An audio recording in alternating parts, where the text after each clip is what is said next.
தினம் ஒரு தியானம். அவர் சொல்ல ஆகும், அவர் கட்டளையிட நிற்கும். சங்கீதம் 33 வசனம் 9. சீஷர்களோடு படவிலே பயணம் செய்யும் ஆண்டவர் இயேசு. பலத்த சுழல் காற்று, படவு நிரம்பத்தக்கதாக மோதின அலைகள், நித்திரையாயிருந்த அந்த நித்திய தேவன்.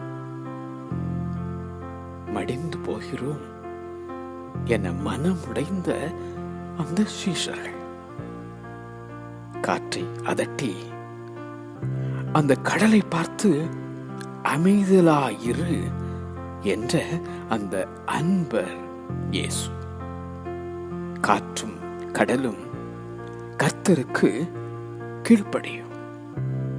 அவர் சொல்ல ஆகும், அவர் கட்டளையிட நிற்கும்.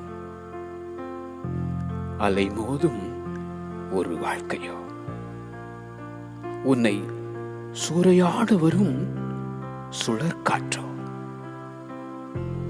அலைகளை மாற்றி உனக்கு அமைதலை தரும் அந்த நல்ல ஆண்டவர்.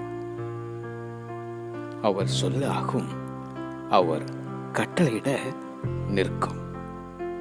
அவர் சொல்ல ஆகும், அவர் கட்டளையிட நிற்கும். ஆமென்.